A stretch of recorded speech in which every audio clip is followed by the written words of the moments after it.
नमस्कार विद्यार्थी मित्रांनो, श्री गुरु क्लासेसमध्ये आपल्या सर्वांचे स्वागत आहे. आज आपण समरूप त्रिकोणांच्या क्षेत्रफळांचे प्रमेय आपल्याला विचारात घ्यायचे आहेत. या प्रमेय संदर्भात अगदी थोडक्यात माहिती मी तुम्हाला सांगणार आहे आणि विस्तृत स्वरूपाची माहिती आणखी एका व्हिडिओमध्ये मी तुम्हाला सांगेन. आता ही माहिती आपण बघूया. आणखी सराव संच 1.4 त्याचा आपण विचार करूया. ठीक आहे. समरूप त्रिकोणांच्या क्षेत्रफळांचे प्रमेय.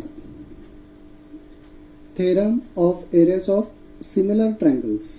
When two triangles are similar, the ratio of areas of those triangles is equal to the ratio of the squares of their corresponding sides. काय काय सांगितलंय बघा. When two triangles are similar, जेव्हा दोन त्रिकोण समरूप असतात, the ratio of areas of those triangles, ratio of areas of those triangles म्हणजे त्या त्रिकोणांच्या क्षेत्रफळांचं गुणोत्तर. बघा, जर दोन त्रिकोण समरूप असतील तर त्यांच्या क्षेत्रफळांचं गुणोत्तर कसं असतं म्हणून सांगितलंय, is equal to the ratio of the squares of their corresponding sides म्हणजे त्यांच्या संगत बाजूंच्या वर्गांच्या गुणोत्तर एवढे असतं. बघा, समजावून घ्या. दोन त्रिकोण समरूप आहेत, ही खूप महत्वाची गोष्ट. आपण हा जो आता प्रमेय बघणार आहे किंवा गुणधर्म आपण बघायला लागलोय, हा केव्हा वापरायचा? जर दोन त्रिकोण समरूप असतील तरच आपल्याला हा प्रमेय वापरता येईल, नाहीतर हा प्रमेय आपल्याला वापरता येणार नाही. म्हणजे ही खूप मोठी गोष्ट आहे. दोन त्रिकोण समरूप असायला पाहिजे. म्हणजे असं जर असेल तर त्या दोन त्रिकोणांच्या क्षेत्रफळांचं गुणोत्तर. आता समजा असं विचार करूया, XYZ आणि LMN हे दोन त्रिकोण समरूप आहेत. इथं लिहितो मी. समजा त्रिकोण XYZ समरूप त्रिकोण LMN, याचं वाचन आपण इंग्लिशमध्ये कसं करतो, triangle XYZ similar to triangle LMN. अशी जर परिस्थिती दिली असेल तर काय सांगितलंय, त्यांच्या क्षेत्रफळांचे गुणोत्तर. आता गुणोत्तर काढायचं आहे. कुणाचं गुणोत्तर काढायचं, तर त्या त्रिकोणांच्या क्षेत्रफळांचं गुणोत्तर. आता ह्या त्रिकोणांच्या क्षेत्रफळांचं गुणोत्तर म्हणजे काय, कसं लिहायचं, तर बघा, एरिया ऑफ ट्रायंगल XYZ छेद घ्यायचं आणि काय लिहिणार इथं, एरिया ऑफ ट्रायंगल LMN. तर काय सांगितलं, तर हे गुणोत्तर केवढं असतं, तर त्यांच्या संगत भुजांच्या वर्गांच्या गुणोत्तर एवढं असतं. इथं पण गुणोत्तर काढायचं. कोणाचं, संगत भुजांचा वर्ग. आता आपण मागच्या व्हिडिओमध्ये आपण बघितलं होतं की जर दोन त्रिकोण समरूप असतील, समजा त्रिकोण XYZ समरूप त्रिकोण LMN असेल, तर यांच्या संगत बाजू विचारात घेतल्या होत्या. म्हणजे कसं, यातला पहिला दुसरा घटक घेतला तर यातला पहिला दुसरा घटक म्हणजे कसं, XY छेद LM बरोबर YZ छेद MN बरोबर XZ छेद LN. ह्याला आपण काय म्हणायला लागलोय, संगत बाजू म्हणतो. तर ह्या संगत बाजूंच्या वर्गांच्या गुणोत्तर एवढं. म्हणजे आता XY छेद LM हे संगत बाजू आहेत. मग लिहिताना असं लिहायचं, XY चा वर्ग छेद LM चा वर्ग असं आपल्याला लिहिता येईल. किंवा दुसरं पण, दुसरी संगत बाजू म्हणजे दुसरी जोडी, बाजूंची दुसरी जोडी घेतली तरी चालेल. म्हणजे काय, YZ चा वर्ग छेद MN चा वर्ग असं देखील चालेल. किंवा आपण काय घेऊ शकतो या ठिकाणी, तर XZ चा वर्ग छेद LN चा वर्ग असं देखील आपल्याला घेता येईल. मग नेमकं काय घ्यायचं, हे पहिली जोडी घ्यायची, दुसरी जोडी घ्यायची का तिसरी जोडी घ्यायची? बऱ्याच मुलांचा म्हणजे हे विचार असतात, काय घ्यायचं ते लक्षात येत नाही. तर काय, कोणतं गुणोत्तर घ्यायचं यातलं, तर हे गुणोत्तर कशावरून ठरवायचं, तर प्रश्नामध्ये तुम्हाला कोणत्या बाजूबद्दल माहिती दिली ते बघायचं आणि ती बाजू घ्यायची. समजा XY बद्दल माहिती दिली असेल तर XY छेद LM ही संगत बाजू घ्यायची. समजा YZ बद्दल माहिती दिली असेल तर YZ छेद MN म्हणजे कोणत्या बाजूबद्दल माहिती दिली त्या बाजूवरून किंवा दिलेल्या माहितीवरून आपण काय करायचं, कोणत्या संगत बाजू निवडायचं हे विचार करायचा. ठीक आहे. आता थोडासा आणखी विचार करूया आपण. बघा, आपण उदाहरणासाठी आणखी एक विचार करूया. समजा त्रिकोण ABC समरूप त्रिकोण PQR असं जर असेल, असं जर आपल्याला दिलं असेल तर आपण काय सांगू शकतो, तर area of triangle ABC upon area of triangle PQR is equal to काय लिहितात आपल्याला बघा. जर मी AB घेतलं तर संगत बाजू कोणती घ्यायची, PQ. AB घेतलं तर काय घ्यायचं, PQ. म्हणजे काय ना, AB square upon PQ square असं आपल्याला लिहिता येईल. किंवा BC जर घेतलं तर काय येणार, BC square upon QR square असं आपल्याला घेता येईल. आता आणखी एक विचार करूया. उदाहरणासाठी आणखी एक आपण बघूया. समजा आपल्याला असं दिलं असेल, त्रिकोण LMN समरूप त्रिकोण DEF असं जर दिलं असेल तर आपण कसं लिहिणार, area of triangle LMN upon area of triangle DEF is equal to, आता यातल्या संगत जोडी एक निवडायची, कोणतीही संगत जोडी निवडूया आपण. मग आता समजा मी MN घेतलं तर खाली काय घ्यायला पाहिजे, EF म्हणजे MN square upon EF square असं आपल्याला सांगता येतं. आणि याला कारण काय लिहायचं, तर समरूप त्रिकोणांच्या क्षेत्रफळांचे प्रमेय, theorem of areas of similar triangles असं आपण याला कारण देऊ शकतो. ठीक आहे.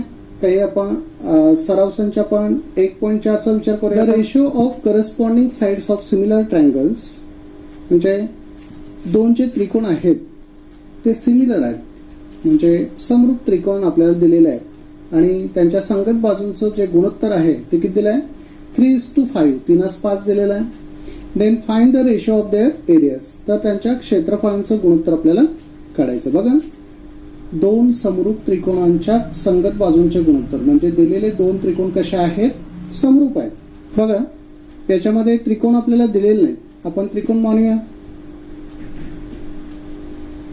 समजा त्रिकोण ABC समरूप त्रिकोण PQR असं आपल्याला दिलेलं आहे. आता इंग्लिशमध्ये समजासाठी फक्त आपण काय करूया, आपण इथं सपोज हा शब्द टाकायचा. Suppose triangle ABC similar to triangle PQR असं आपल्याला दिलंय. आणखी काय दिलंय, तर त्यांच्या संगत बाजूंचं गुणोत्तर दिलंय. आता संगत बाजू म्हणजे काय, AB आणि PQ, ह्या संगत बाजूंचं गुणोत्तर किती घेऊया आपण, 3:5, म्हणजे AB छेद PQ बरोबर किती, 3/5 असं आपल्याला दिलेलं आहे. पक्ष किंवा त्यालाच आपण काय म्हणूया, इंग्लिशमध्ये काय लिहितात आपल्याला, गिवन. ठीक आहे. आता काय करायचं बघा, आपण आताच गुणधर्म बघितला. जर दोन त्रिकोण समरूप असतील तर त्यांच्या क्षेत्रफळांचं गुणोत्तर हे त्यांच्या संगत बाजूंच्या वर्गांच्या गुणोत्तर एवढे असतं. मग आता कसं लिहायचं, area of triangle ABC upon area of triangle PQR is equal to, आता इथं आपल्याला आपण बाजू कोणत्या विचारात घेतल्या, AB आणि PQ. मग इथं घेताना असं लिहायचं, AB square upon PQ square is equal to, आता इथं काय येणार, 3 स्क्वेअर अपॉन 5 स्क्वेअर. आता 3चा वर्ग किती, 9 आणि 5चा वर्ग 25. आता हे जे आपण काय लिहिलं सगळं, ह्याला कारण काय, तर समरूप त्रिकोणांच्या क्षेत्रफळांचे प्रमेय. तर कारण लिहिणं खूप गरजेचं आहे. आता हेच मला जर इंग्लिशमध्ये कारण लिहायचं असेल तर काय लिहायला पाहिजे आपल्याला, थेरम ऑफ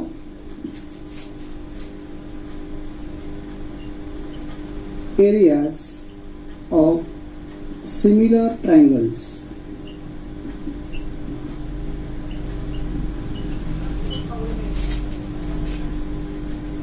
आता हे इतकं लिहिल्यानंतर काय करायचं,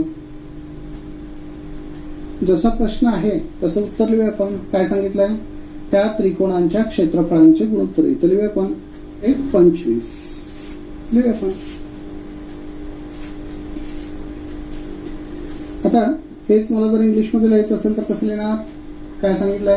the ratio of their areas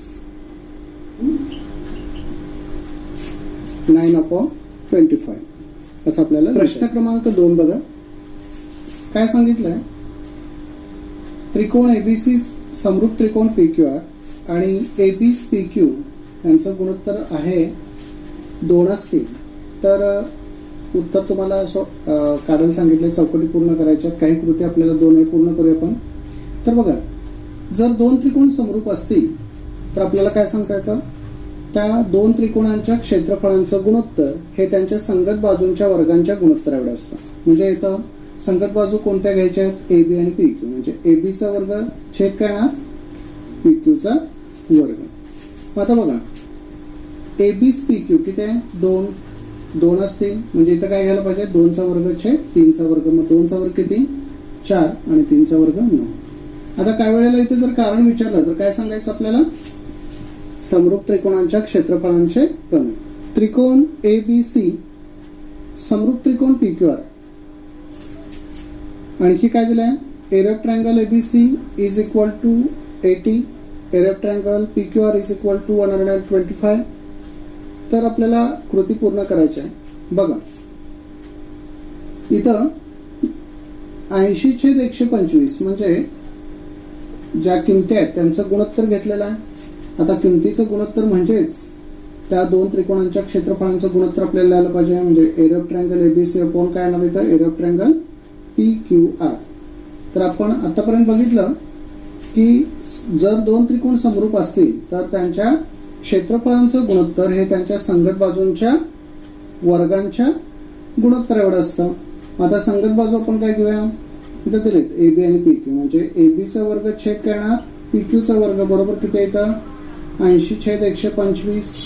आता समजा मला जर याला भागायचं असेल तर आपण कितीनं भागू शकतो? आपण याला 5 न भाग जातो दोघांना पण. 80 आणि 125 ला 5 न भागायचं. आता बघूया आपण. बघा असं लिहिता आपल्याला AB वर्ग छेद PQ वर्ग. जर याला 5 न जर आपण भागलं तर किती येतं? 16. 16/85. आणि 125 ला जर आपण 5 न भागलं तर येतं उत्तर 25. आता काय करायचं? ह्या सगळ्यांचं वर्गमूळ काढायचं. आता बघा AB वर्गाचं वर्गमूळ काढलं तर काय येणार? AB. PQ वर्गाचं वर्गमूळ काढलं तर PQ. 16चं वर्गमूळ 4 आणि 25चं वर्गमूळ 5. म्हणजे AB छेद PQ ची किंमत किती आली? 4/5. किती लिहायचं? 4/5 असं आपल्याला लिहिता येईल. ठीक आहे. हा जो भाग आपण काही विचार केला हे सगळं आपण कच्च्या पानावर विचार करू शकतो आणि आलेलं उत्तर तेवढं आपल्याला तिथं दाखवता येईल. ठीक आहे. पुढचा प्रश्न आपण बघूया. प्रश्न क्रमांक 4 बघा. त्रिकोण LMN समरूप त्रिकोण PQR असं आपल्याला दिलंय. जी माहिती दिली ती पहिला आपण लिहून घेऊया. त्रिकोण LMN समरूप त्रिकोण PQR. याला कारण लिहूया आपण. पक्ष दिलेला आहे. इंग्लिशमध्ये आपण काय लिहिणार? गिवन. आणखी एक महत्वाची माहिती आपल्याला दिली. काय? तर बघा 9 गुणिले एरिया ऑफ ट्रायंगल PQR बरोबर 16 गुणिले एरिया ऑफ ट्रायंगल LMN असं आपल्याला दिलेलं आहे. आता काय करूया आपण? ह्या LMNचं इकडे पक्षांतर करूया आणि 9चं तिकडे पक्षांतर करूया. म्हणजे विधान आपल्याला कसं लिहिता येईल? तर बघा हे एरिया ऑफ ट्रायंगल LMN इथं गुणिले, इकडे पक्षांतर केल्यानंतर काय होणार? भागिले. 9 सुद्धा इथं गुणिले, पक्षांतर केल्यानंतर भागिले होणार. मग लिहिणार आपण कसं? तर बघा एरिया ऑफ ट्रायंगल PQR आता इथं गुणिले असल्यामुळे इकडे भागिले, छेद घ्यायचा याचा. एरिया ऑफ ट्रायंगल LMN इथं 9चं पक्षांतर करूया, गुणिलेचं भागिले होणार. म्हणजे इथं काय शिल्लक आहे? 16 आणि छेद किती घ्यायचं? 9. आता हे एक आपल्याला माहिती दिलेली आहे. म्हणजे 2 त्रिकोणांच्या क्षेत्रफळांचं गुणोत्तर आपल्याला दिलंय. किती येते? 16/9. आता बघा म्हणून आपल्याला असं लिहिता येतं एरिया ऑफ ट्रायंगल PQR छेद एरिया ऑफ ट्रायंगल LMN बरोबर. तर बघा यांच्या संगत बाजून हे दोन त्रिकोण विचारात घेऊया. हे दोन्ही त्रिकोण कसे आहेत? समरूप आहेत. मग जर दोन त्रिकोण समरूप असतील आणि त्यांच्या क्षेत्रफळांचं जर गुणोत्तर काढायचं असेल तर आपल्याला काय लिहावं लागेल? दोन समरूप त्रिकोणांच्या क्षेत्रफळांचे गुणोत्तर हे त्यांच्या संगत बाजूंच्या वर्गांच्या गुणोत्तर एवढं असतं. मग आता संगत बाजू घेताना काय घ्यायचं आपल्याला? QR आणि MN घेऊया. इथं जे विचारात घ्यायला सांगितले त्या बाजू घ्यायच्या. म्हणजे इथं लिहिणार आपण कसं? QR चा वर्ग छेद MN चा वर्ग. जे आपल्याला मिळालं म्हणजे हे आपण का लिहू शकलो? तर त्याच्यासाठी जे कारण आहे ते लिहूया आपण. काय लिहिणार इथं? समरूप त्रिकोणांच्या क्षेत्रफळांचे प्रमेय. इंग्लिशमध्ये जर आपल्याला लिहायचं असेल तर आपण कसं लिहिणार? Theorem of areas of similar triangles. आपल्याला जे उत्तर मिळालं ते किती आलं? ह्या दोघांचं गुणोत्तर 16/9. ही किंमत इथं मांडूया आपण 16/9 बरोबर. आता QR किती आहे? 20. म्हणजे इथं आपण 20 चा वर्ग घेऊया आणि छेदस्थानी काय येणार? MN चा वर्ग. आता काय करायचं? तर बघा MN आपल्याला काढायचं आहे आणि इथं MN चा वर्ग आलाय म्हणजे आपल्याला MN जर पाहिजे असेल तर याचं वर्गमूळ घ्यायला पाहिजे. मग वर्गमूळ घ्यायचं, सगळ्यांचं वर्गमूळ घ्यायचं. इथं एकूण 4 आपल्याला पद दिसतात किंवा 4 संख्या दिसतात. 16, 9, 20 आणि इथं MN. तर प्रत्येकाचं काय करायचं? वर्गमूळ घ्यायचं. 16चं वर्गमूळ किती येणार? 4. 9चं वर्गमूळ 3. 20चा वर्ग त्याचा वर्गमूळ 20 आणि MN चा वर्ग आहे त्याचा वर्गमूळ काय घ्यायचं? MN. आता काय करायचं? तिरकस गुणाकार करायचं. बघा MN गुणिले 4 करायचं. इथं MN गुणिले 4 बरोबर. इथं काय येणार? 20 गुणिले 3. तिरकस गुणाकार केला. आता 4चं आपण पक्षांतर करूया. 4 गुणिले पक्षांतर केल्यानंतर काय होणार? भागिले. बघा मग कसं लिहायला पाहिजे? MN बरोबर 20 गुणिले 3 छेद 4. आता 4 न भागूया आपण त्याला. 4 × 4 4 × 5 = 20. म्हणजे MN बरोबर किती आलं? 5 × 3 = 15. तर MN ची आपल्याला किंमत इथं आपल्याला मिळू शकते. इथं उत्तर तुम्ही लिहू शकता. MN बरोबर किती? 15 एकक. इंग्लिशमध्ये लिहायचं असेल तर एककला एककच्या ठिकाणी काय लिहायचं? युनिट्स. MN = 50 unit. पुढचा प्रश्न विचारत घेऊया. दोन समरूप त्रिकोणांची क्षेत्रफळे अनुक्रमे आपल्याला दिलेत. एकाचं क्षेत्रफळ आहे 225, दुसऱ्याचं 81 आहे आणि हे दोन्ही त्रिकोणांची जर तुलना केली तर एक लहान त्रिकोण आहे आणि एक मोठा त्रिकोण आहे. तर लहान त्रिकोणाची बाजू आपल्याला दिली 12 सेंटीमीटर तुम्हाला दिलेला आहे आणि काय काढायचं आहे? मोठ्या त्रिकोणाची संगत बाजू तुम्हाला काढायच्या विचारात घ्यायच्या. तर बघा काय करूया आपण? जी माहिती दिली ती व्यवस्थितपणे मांडूया आपण. समजा दोन समरूप त्रिकोण आपल्याला घ्यायचे, सिमिलर ट्रायंगल्स घ्यायचे. समजा आपण पहिला त्रिकोण आपण ABC घेऊया आणि दुसरा PQR घेऊया. मग हे पहिलं लिहूया इथं त्रिकोण ABC समरूप त्रिकोण PQR. हे जर दोन त्रिकोण समरूप आहेत. ठीक आहे. इंग्लिशमध्ये लिहिताना समजाच्या ठिकाणी काय लिहायचं? फक्त आपल्याला सपोज. आता विचार करूया. एका त्रिकोणाचं क्षेत्रफळ तुम्हाला दिलंय 225. म्हणजे इथं लिहूया आपण एरिया ऑफ ट्रायंगल ABC बरोबर काय लिहायचं? 225 चौरस सेंटीमीटर. त्यालाच इंग्लिशमध्ये आपण काय लिहिणार? Square centimetre. आणखी दुसऱ्या त्रिकोणाचं क्षेत्रफळ 81 चौरस सेंटीमीटर आहे. मग एरिया ऑफ ट्रायंगल PQR बरोबर किती आलं? 81 चौरस सेंटीमीटर असं आपल्याला लिहिता येईल. आता बघा तुम्ही यांच्या क्षेत्रफळांच्याकडे बघितल्यानंतर तुमच्या असं लक्षात येतं की कोणता त्रिकोण मोठा आहे आणि कोणता त्रिकोण लहान आहे. बघा त्रिकोण एबीसी मोठा त्रिकोण आहे आणि त्रिकोण पीक्यूआर कसा आहे, लहान आहे. तर मोठ्या लहान त्रिकोणाची बाजू आपल्याला दिली आहे आणि मोठ्या त्रिकोणाची संगत बाजू आपल्याला काढायला सांगितलं. मग लहान त्रिकोण कोणता, पीक्यूआर. त्याची एक बाजू 12 सेंटीमीटर आहे. म्हणजे आपण इथं घेऊया पीक्यू बरोबर किती, 12 सेंटीमीटर. आणि आपल्याला मोठ्या त्रिकोणाची संगत बाजू काढायची. आता पीक्यू जर आपण इथं घेतलं तर त्याची संगत बाजू कोणती येणार, ए बी. तर हे घेऊया आपण, म्हणजे ए बी बरोबर आपल्याला काढायचं. ए बी बरोबर प्रश्नचिन्ह. माहिती आपल्याला काय दिलंय, दोन त्रिकोण समरूप आहेत मग, आणि त्यांच्या क्षेत्रफळासंदर्भात माहिती आहे. मग समरूप त्रिकोणांच्या क्षेत्रफळांचं गुणोत्तर हे त्यांच्या संगत बाजूंच्या वर्गांच्या गुणोत्तर एवढं असतं. मग लिहूया आपण area of triangle ABC upon area of triangle PQR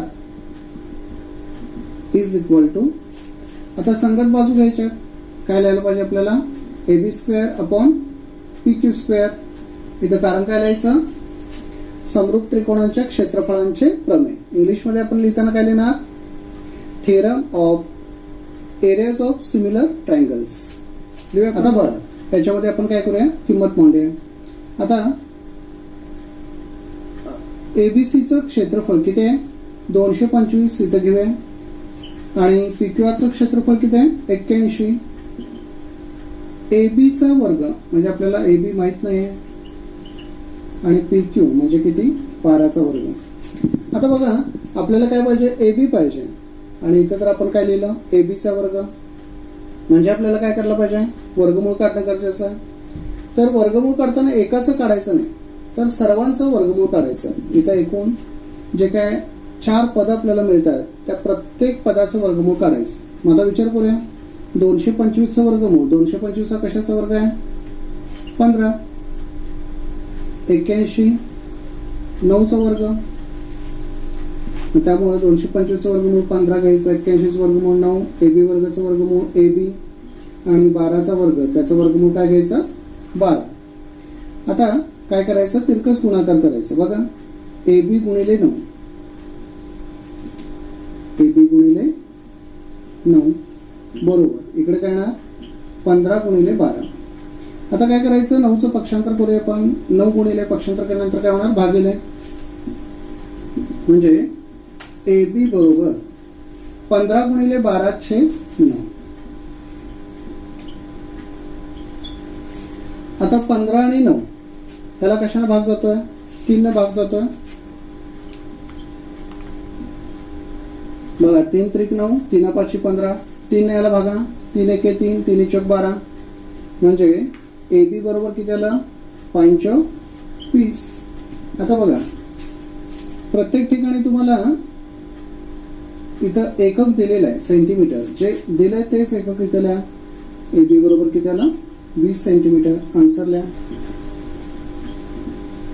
काय सांगितलंय, मोठ्या त्रिकोणाची संगत बाजू आपल्याला काढायला सांगितलंय. मग इथं लिहायचं, मोठ्या त्रिकोणाची संगत बाजू बरोबर 20 सेंटीमीटर. हे जर मला इंग्लिश मध्ये लिहायचं असेल तर आपण कसं लिहिणार, corresponding side of the bigger triangle. काय लिहायला पाहिजे, ते फाइंड हा शब्द काढून टाका, त्याच्या पुढे आहे तसं लिहा. Corresponding side of the bigger triangle is equal to 20 centimetre. ठीक आहे. पुढचा प्रश्न क्रमांक 6 काय सांगितलं, triangle ABC and triangle DEF are equilateral triangles. आता इक्विलॅटरल ट्रायंगल म्हणजे काय, समभुज त्रिकोण आहे. आता समभुज त्रिकोणाचं एक वैशिष्ट्य असतं काय, तर त्याच्या तिन्ही बाजू समान असतात आणि तिन्ही कोण देखील समान असतात. आणि प्रत्येक कोणाचं जे माप असतं ते कसं असतं, 60 अंश मापाचं प्रत्येक कोण असतं त्याचं. तर हे दोन्हीचे दोन्ही त्रिकोण म्हणजे त्रिकोण एबीसी आणि त्रिकोण DEF हे दोन्ही समभुज त्रिकोण आहेत आणि त्यामुळं त्याचा प्रत्येक कोण हा 60 अंश मापाचा असेल.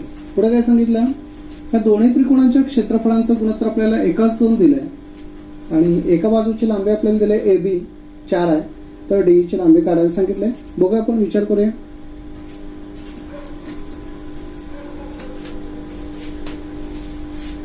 सुरुवात अशी करायची, त्रिकोण ABC व त्रिकोण DEF हे समभुज त्रिकोण आहेत.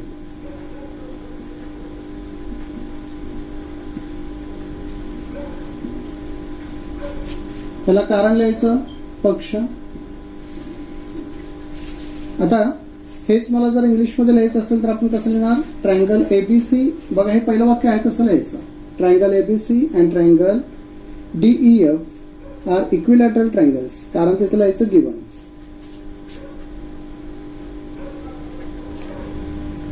हे दोन त्रिकोण आपण सर्वात प्रथम काय करायचं? समरूप दाखवायचे.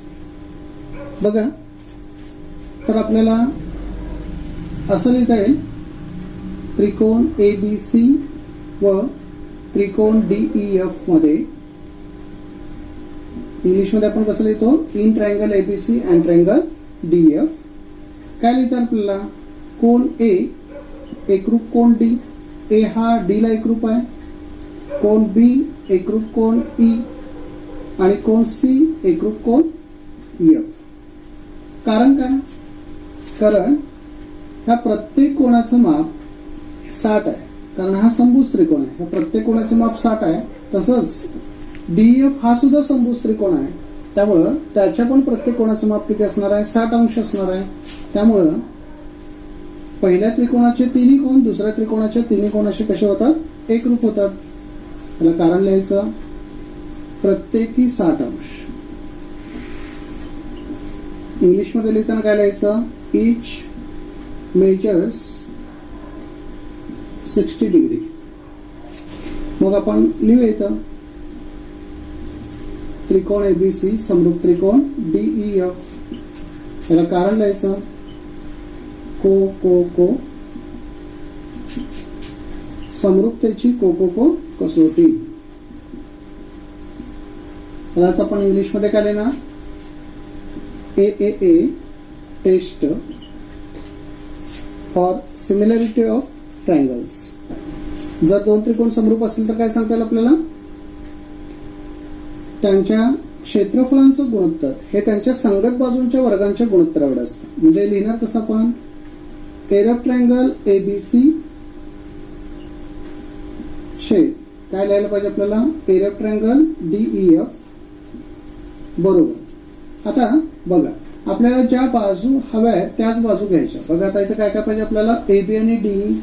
तर इथं घ्यायचं AB चा वर्ग छेद काय घेणार? DE चा वर्ग. त्याला कारण काय लिहायचं? कारण काय लिहिणार आपण? समरूप त्रिकोणांच्या क्षेत्रफळांचे प्रमेय. आणि इंग्लिश मध्ये काय लिहायचं आपल्याला? Theorem of areas of similar triangles. ठीक आहे.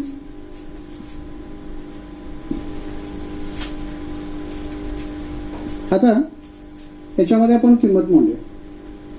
ह्या दोन त्रिकोणांच्या क्षेत्रफळांचं गुणोत्तर आपल्याला दिलंय एकाच दोन. इथे घेऊया आपण 1/2 आणि AB चा वर्ग म्हणजे किती घेणार आपण? इथं 4 चा वर्ग आणि DE चा वर्ग इथे घेऊया आपण DE चा वर्ग. इथं आपण कारण लिहूया area of triangle ABC area of triangle DEF is equal to 1:2 असं आपल्याला इथं लिहिता येईल. आता बघा, विचार करूया आपण. आता आपल्याला DE ची किंमत काढायची आहे आणि इथं तर आपण काय लिहिलं? DE चा वर्ग लिहिला म्हणजे वर्गमूळ काढायला पाहिजे. ह्या प्रत्येक पदाचं वर्गमूळ आपण काढायचं. इथे जे काही एकूण 4 पद आहेत त्या प्रत्येक पदाचं काय करायचं? वर्गमूळ काढायचं. आता बघा, 1 चं वर्गमूळ 1. आता 2 चं वर्गमूळ आपल्याला सांगता येत नाही म्हणजे इथं घेताना घ्यायचं वर्गमुळात 2 बरोबर. 4 चा वर्ग आहे मग त्याचं वर्गमूळ काय येणार? 4. बघा, 4 चा वर्ग म्हणजे 16. 16 चा वर्गमूळ 4. आता DE चा वर्ग दिला. जसं 4 चा वर्ग त्याचं वर्गमूळ 4 तसं DE चा वर्ग असेल तर त्याचं वर्गमूळ काय घ्यायचं? DE. आता तिरकस गुणाकार करायचं. मग कसं करणार आपण? इथं लिहितो मी DE गुणिले 1 बरोबर. इथं काय येणार? 4 गुणिले वर्गमुळात 2. यांचा गुणाकार करूया. DE बरोबर 4 वर्गमुळात 2. आता इथं सेंटीमीटर वगैरे काय दिलेलं नाही, मग इथं लिहायचं एकक.